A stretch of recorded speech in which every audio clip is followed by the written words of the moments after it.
ಕಳೆದ ವಾರದ ಅಂತ್ಯದಲ್ಲಿ ಸರಣಿಯ ರಜೆಗಳು ಸಿಕ್ಕಂತಹ ಹಿನ್ನೆಲೆಯಲ್ಲಿ ಸಾವಿರಾರು ಭಕ್ತರು ನಾಡಿನ ಪುಣ್ಯಕ್ಷೇತ್ರಗಳ ದರ್ಶನ ಹಾಗೆ ಸೇವೆಯನ್ನ ಮಾಡಿದ್ದಾರೆ.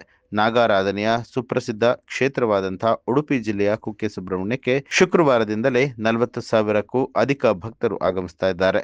ಕುಕ್ಕೆಯ ಈ ಎಲ್ಲಾ ವಸತಿ ಗೃಹಗಳು ಭಕ್ತರಿಂದ ತುಂಬಿದ್ದು, ಖಾಸಗಿ ವಸತಿ ಗೃಹಗಳಲ್ಲೂ ಕೂಡ ಭಕ್ತರ ಕಾದರಿಸುವಿಕೆ ಹಾಗೂ ರಾತ್ರಿ ವಾಸ್ತವ್ಯಕ್ಕಾಗಿ ಕೊಠಡಿಗಳು ಭರ್ತಿಯಾಗಿ ಅದೆಷ್ಟೋ ಭಕ್ತರು ತಂಗುವಿಕೆಗಾಗಿ ಕೊಠಡಿ ಇಲ್ಲದೆ ರಥಬೀದಿ ಸಭಾಂಗಣದಲ್ಲಿ ಹಾಗೆ ಛತ್ರಗಳಲ್ಲಿ ಆಶ್ರಯವನ್ನ ಪಡೆದಿದ್ರು.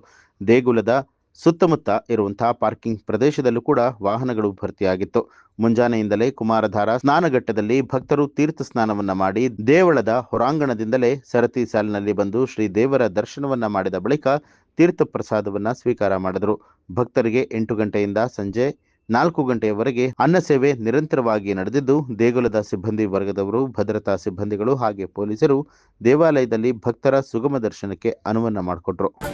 ನ್ಯೂಸ್ ಅಲರ್ಟ್ ನಿಮ್ಮಿಂದ ನಿಮಗಾಗಿ.